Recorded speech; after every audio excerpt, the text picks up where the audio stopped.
আসসালামু আলাইকুম everyone, welcome back to my channel Adnan mom লাইফস্টাইলে আপনাদের সবাইকে স্বাগতম। আশা করছি আমার আজকের ভিডিওটি যে যেখান থেকে বসে দেখছেন সবাই আল্লাহর রহমতে ভালো এবং সুস্থ আছেন। আলহামদুলিল্লাহ, আমিও আমার পরিবারকে নিয়ে আপনাদের সকলের দোয়ায় এবং আল্লাহর রহমতে ভালো এবং সুস্থ আছি। তো সকলকে রমজানুল মোবারক জানিয়ে আজকের ভিডিওটা এখানেই শুরু করছি। তো আজকের ভিডিওটা আমি সকাল থেকেই শুরু করছি।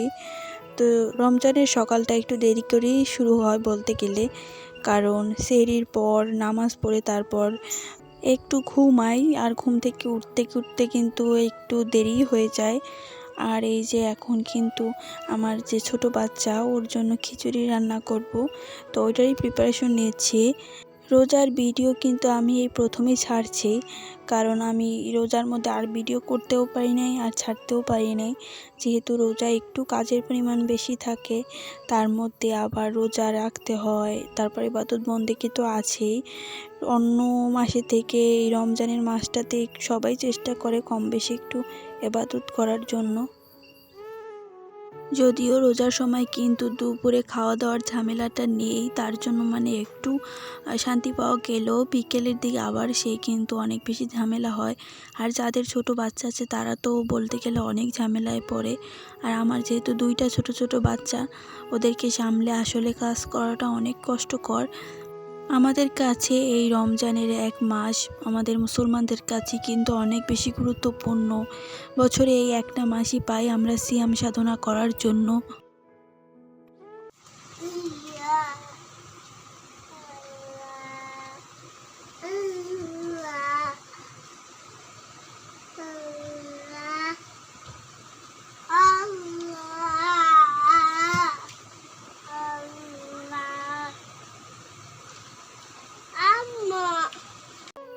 এই তো আপনারা দেখতেই পেলেন আমার ছোট্ট বাবাটা কি সুন্দর করে নামাজ পড়ছে। মাশাআল্লাহ, ও ছোট বাচ্চারা কিন্তু এরকমই, আপনাকে ভালো কাজ করতে দেখলে ওরা ভালো কাজটাই করা শিখবে, আর খারাপ কাজটা করা দেখলে ওরা খারাপ কাজটাই করবে। কারণ ওরা কিন্তু এখন বলতে গেলে কাদা মাটির মতো, ওদেরকে এখন যেভাবেই বড় করবেন ওরা কিন্তু সেভাবেই বড় হবে। তো ও কিন্তু দেখে আমাদেরকে নামাজ পড়তে, বিশেষ করে ওর বাবাকে দেখে নামাজ পড়তে, তো সেই দেখা দেখি কিন্তু ও সেইভাবেই নামাজ পড়ে। মাশাআল্লাহ, সবাই কিন্তু মাশাআল্লাহ বলে দেবেন বাবাটার জন্য। এইদিকে কিন্তু আমি অনেক কাজই ঘরের করে নিয়েছি। রোজার মাস হলেও কিন্তু কাজের পরিমাণ একদমই কম নয়, সব কিছু কিন্তু টাইমলি করা লাগে, না হলে কিন্তু সময় একদমই পারা যায় না।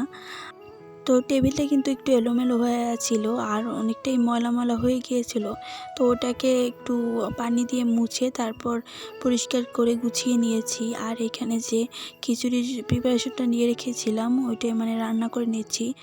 রোজার সময় বাচ্চারা কিন্তু একদমই খেতে চায় না, এমনিতেও খেতে চায় না, কিন্তু রোজার সময় মনে হয় যে বেশি একটু জ্বালাতন করে খাবার নিয়ে। কারণ অন্য সময় তো আমাদের সাথে একসাথে বসেই একটু হলেও খায়, আর এখন যেহেতু দেখছি যে আমরাও খাচ্ছি না, ওই সুযোগে ওরাও খেতে চায় না। তো প্রতিদিনই দেখা যায় ভাত রান্না করে তারপর খাওয়াই। আর আজকে ভাবলাম যে একটু খিচুড়ি রান্না করি।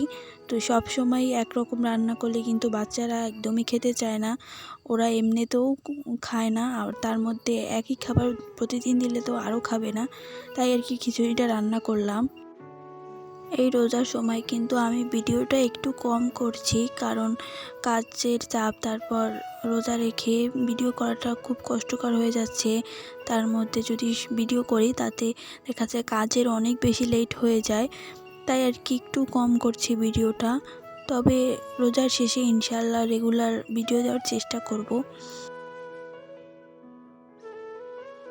যেহেতু এবার আল্লাহ তাআলা আমার ভাগ্যে এই রোজাটা রেখেছে, তো এটার সঠিক যত্ন ব্যবহার তো করতেই হবে। জানি না সামনের বছর আল্লাহ তাআলা রোজা ভাগ্যে লিখেছে কিনা, সামনের বছর বেঁচে থাকবো কিনা সেটাও বলতে পারি না, সেটা আল্লাহ ভালো জানে। এদিকে কিন্তু আমার খিচুড়িটা রান্না হয়ে গিয়েছে, আর আমি এই যে একটা বাটির মধ্যে ঢেলে নিয়েছি। এই বাটিটা কিন্তু কিছুদিন আগেই কিনেছিলাম, আর এটার ভিডিও শেয়ার করেছি। এই বাটিটা কিনে কিন্তু ভালোই লাভ হয়েছে, কারণ এটা ঢাকনা আছে, যে কোনো খাবার সহজেই ঢাকনা দিয়ে রাখা হয়। আর এখন থেকে ভাবছি যে এই রকমের বাটি কিনবো ঢাকনা সহকারে। তারপর এখানে যে গতকালকে একটা ডাব আনা হয়েছিল, মানে ইফতারিতে খাওয়ানোর জন্য ডাবের পানি। তো আনার পর দেখলাম যে এটা ভালোই শক্ত হয়ে গিয়েছে। এটা আর কিন্তু ডাব নেই, বলতে গেলে এটা নারকেল হয়ে গিয়েছে। আর এটাকে এখন এই যে ভিতরের নারকেলগুলোকে আমি এখন উঠিয়ে নেব, এইভাবে চাক চাক করে উঠাবো। তারপর এটাকে ফ্রিজে রেখে দেব, পরবর্তীতে হয়তো বা কিছু বানালে, পিঠা বা অন্য কিছু বানালে সেটার মধ্যে দেওয়া যাবে।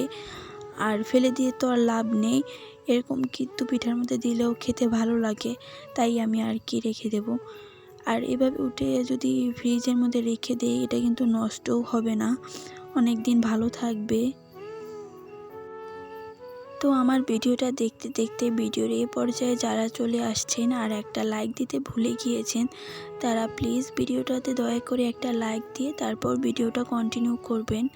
আপনার একটা ছোট্ট লাইক কিন্তু আমার কাছে অনেক বেশি মূল্যবান। আপনার একটা ছোট্ট লাইক আমার ভিডিওটা অনেক মানুষের কাছে পৌঁছে যেতে সাহায্য করবে। আশা করছি সবাই ভিডিওটা লাইক দিয়ে তারপর দেখা শুরু করবেন। আর আপনি যদি আমার চ্যানেলে আজকে নতুন হয়ে থাকেন, আর আপনি যদি এরকম লাইফস্টাইল ডেইলি ব্লগ দেখতে পছন্দ করেন, তাহলে আপনি আমার চ্যানেলটা চাইলেই সাবস্ক্রাইব করে আমার পাশেই থেকে যাবেন। আশা করছি আপনাদের একটু হলেও ভালো লাগবে। আর আমি কিন্তু এখন গ্রামের বাড়ি আছি, আর গ্রামের বাড়িতে কিন্তু নেটওয়ার্কের অনেক বেশি সমস্যা।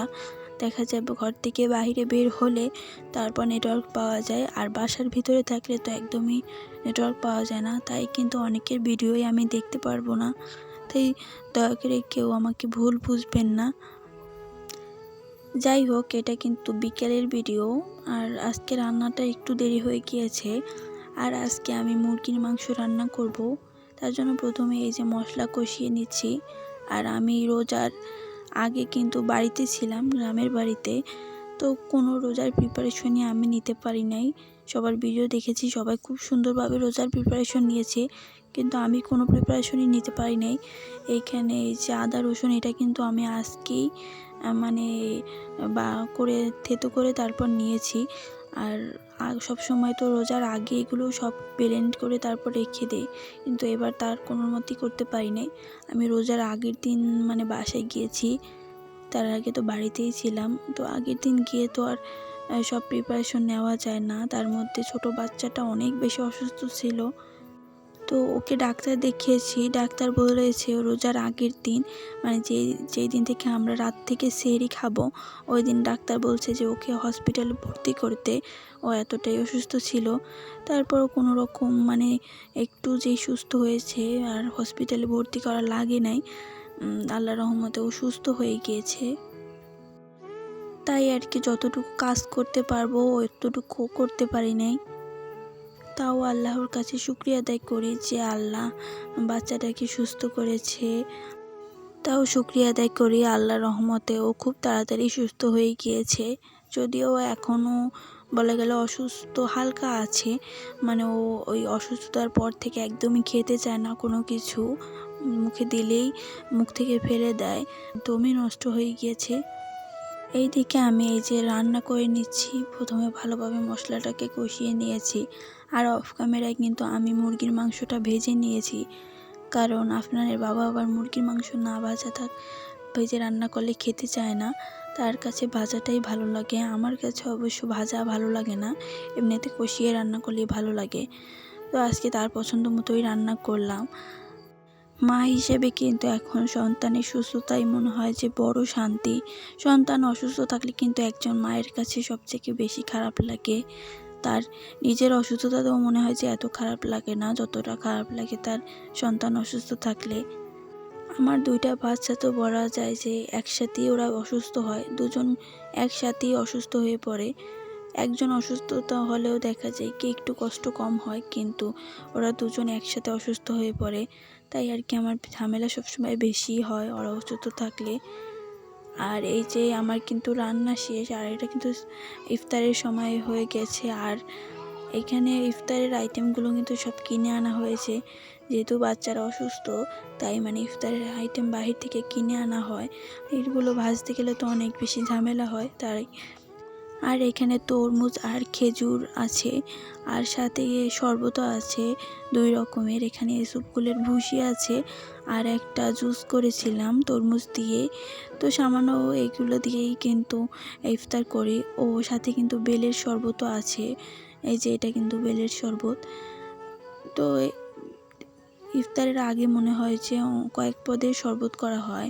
মনে হয় যে ইফতারের সময় এরকম ঠান্ডা ঠান্ডা শরবতগুলোই খেতে ভালো লাগে, কিন্তু ইফতারের পর আর অত একটা খাওয়া যায় না, সেটা তো সবাই জানেন। তো আবার 2 জন মানুষ, সেজন্য কিন্তু কম করেও করা হয় আর খাওয়াও যায় না। এই তো অলরেডি কিন্তু আজান হয়ে গিয়েছে আর আমরা কিন্তু ইফতার শুরু করে দিয়েছি। আজকের ভিডিওটা কিন্তু আর বেশি বড় করব না। আজকের ভিডিওটা এখানেই শেষ করছি। সকলে ভালো থাকবেন, সুস্থ থাকবেন। আল্লাহ হাফেজ। আসসালামু আলাইকুম।